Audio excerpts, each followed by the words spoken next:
Hello guys, welcome to my YouTube channel nursing study point. मेरा नाम सोनिया है और आज मैं आपको चाइल्ड हेल्थ नर्सिंग का एक टॉपिक पढ़ाने जा रही हूँ जो कि इम्पोर्टेंट टॉपिक है एग्ज़ाम व्यू से, जिसका नाम है डिफरेंस बिटवीन कैपर्ट सक्सिडेनियम एंड सिफेलोहेमाटोमा। तो लेट्स स्टार्ट करते हैं। सबसे पहले हम बात करेंगे कैपर्ट सक्सिडेनियम की, उसके बाद सिफेलोहेमाटोमा की। साथ में लेके चलेंगे हम दोनों की डिफरेंस बिटवीन है, एक का पहले में क्या फ़र्क है और दूसरे में क्या फ़र्क है, ये आपको साथ में ही समझ में आएगा। तो इसीलिए जिसको नोट डाउन करना है वो प्लीज़ नोट डाउन भी कर सकता है। So let's start. Caput succedaneum present at birth और नॉर्मल वजाइनल डिलीवरी। जो कैपेट सक्सिडेनियम है वो नॉर्मल वजाइनल डिलीवरी में होता है और जब बर्थ के टाइम से ही ये प्रेजेंट होता है, यानी कि ये कैपेट सक्सिडेनियम और ये सिफेलोहेमाटोमा क्या है, ये बर्थ इंजरी में आ जाता है। जब बेबी का बर्थ होता है तो बर्थ के समय कुछ ऐसी इंजरी होती हैं जो बेबी को हो जाती हैं बर्थ के समय, लेकिन वो कुछ इंजरी उसमें ऐसी होती हैं जो ट्रीटेबल होती हैं, जिनका ट्रीटमेंट करना होता है, और कुछ इंजरी ऐसी होती हैं जो अपने आप ही कुछ दिन में, कुछ हफ्ते में या फिर कुछ महीने में सबसाइड हो जाती हैं। तो ये जो हम बात कर रहे हैं कैपेट सक्सिडेनियम और सिफेलोहेमाटोमा की, ये बर्थ इंजरी में ही आती हैं और ये हेड इंजरी में काउंट होती हैं, इंट्राक्रैनियल इंजरी में काउंट नहीं होती हैं। ये हेड इंजरी में काउंट होती हैं और ये कुछ दिन बाद या फिर कुछ घंटों बाद, कुछ महीनों बाद, हफ्तों बाद अपने आप सबसाइड हो जाती हैं। इन्हें किसी ट्रीटमेंट की कोई नीड नहीं होती है। सिर्फ हमें क्या करना होता है, जो बच्चे के पेरेंट्स हैं उन्हें साइकोलॉजिकल सपोर्ट प्रोवाइड करनी होती है कि ये सबके साथ होता है और ठीक हो जाएगा, सबसाइड हो जाएगा अपने आप ही। तो इसीलिए प्रेजेंट एट बर्थ और नॉर्मल वजाइनल डिलीवरी, ये नॉर्मल वजाइनल डिलीवरी में हो जाता है और ये बर्थ के टाइम ही बच्चे में प्रेजेंट होता है। Cephalohaematoma appear within a few days after birth, ये बर्थ के कुछ दिन बाद होता है बच्चे में।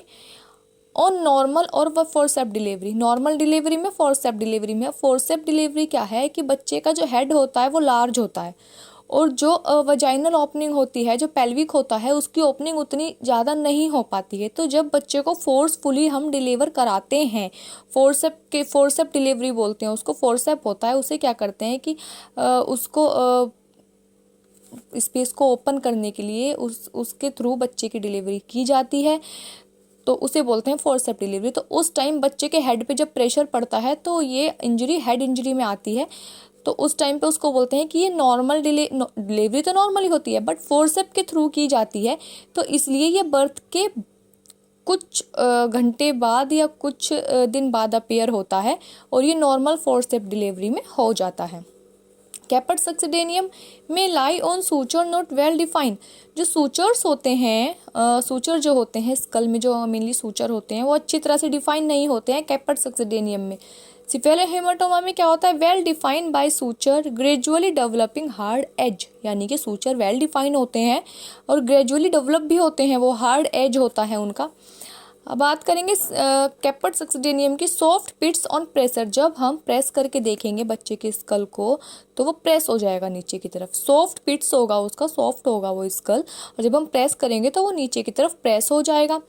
सिफेलोहेमाटोमा में क्या होता है, soft elastic but does not pits on pressure. Soft होता है, इलास्टिक होता है, but does not pits on pressure. जब हम उस पर प्रेशर देंगे तो वो नीचे की तरफ प्रेस नहीं होगा।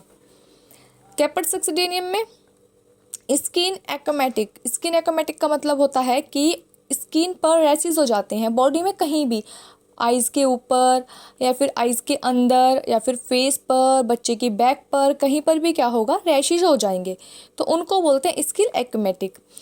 ये आपका कैपेट सक्सिडेनियम में होता है स्किन एक्रोमेटिक, और जो आपका सिफेलोहेमाटोमा होता है उसमें नो स्किन चेंजेस, स्किन में किसी भी तरीके का कोई चेंज नहीं आता है। कैपेट सक्सिडेनियम में size large at birth gradually subside with in a days, यानी कि बर्थ के समय पे क्या होता है, साइज लार्जेस्ट होता है, हेड का साइज लार्जेस्ट होता है, but gradually subside with in a days, कुछ दिन में सबसाइड हो जाता है, ठीक हो जाता है। जैसे कि मैंने पहले भी बोला कि ये हेड इंजरी में आती हैं दोनों चीज़ें। अगर आपके पास क्वेश्चन आ रहा है एग्जाम में बर्थ इंजरी, तो उसमें भी आप इन दोनों को हेड इंजरी में लिख कर आ सकते हैं। और अगर किसी को बर्थ इंजरी पे वीडियो चाहिए तो मुझे कमेंट में लिख सकते हैं, मैं वीडियो डाल दूंगी हेड इंजरी के लिए भी। तो लार्ज होता है बट कुछ दिन बाद सबसाइड हो जाता है, इसको ट्रीटमेंट की कोई नीड नहीं होती है। सिफेलोहेमाटोमा में क्या होता है, become largest after birth and then disappear within 6 to 8 week for to few month, यानी कि बर्थ के बाद लार्ज होता है और डिसअपियर हो जाता है 6 से 8 हफ्ते के अंदर या फिर कुछ महीनों में बिना ट्रीटमेंट के। इसमें क्या पढ़ा था आपने, बर्थ के समय से ही लार्ज है, एट बर्थ के टाइम पर भी लार्ज है, ये बिकम लार्जेस्ट आफ्टर बर्थ, ये बर्थ के बाद लार्जेस्ट हो रहा है। कैपेट सक्सिडेनियम में no underlying skull bone fracture, यानी कि नो अंडरलाइंग स्कल पे कोई अंडरलाइंग नहीं है, बोन फ्रैक्चर, ठीक है। और इसमें क्या है आपका, मे अंडरलाइंग स्कल बोन यानी फ्रैक्चर, यानी कि इसमें में हो सकती है, इसमें कोई इसमें है ही नहीं, इसमें है ही नहीं बोन फ्रैक्चर की जो कोई स्कल की अंडरलाइन इसमें प्रेजेंट नहीं है, बट इसमें हो सकती है, में अंडरलाइंग स्कल बोन फ्रैक्चर हो सकती है इसमें। फिर बात करेंगे कैपेट सक्सिडेनियम की, no treatment required for swelling, यानी कि इसमें स्वेलिंग आ जाती है तो इसमें स्वेलिंग के लिए भी कोई ट्रीटमेंट की रिक्वायर्ड नहीं होती है। अगर कैपेट सक्सिडेनियम में स्वेलिंग आ रही है तो उसमें स्वेलिंग के ट्रीटमेंट की रिक्वायरमेंट नहीं है। No treatment required for swelling, ये भी सेम है।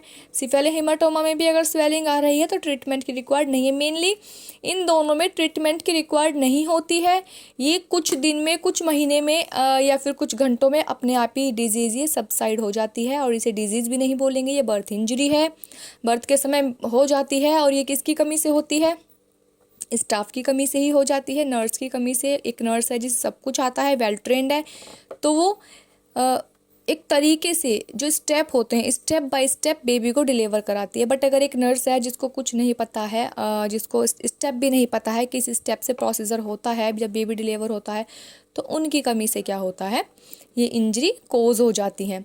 सो अगर आपको ये टॉपिक समझ आया हो तो प्लीज़ वीडियो को लाइक ज़रूर कर दीजिएगा, सब्सक्राइब कीजिएगा और कमेंट में बताइएगा कि आपको ये वीडियो कैसी लगी। So thank you so much.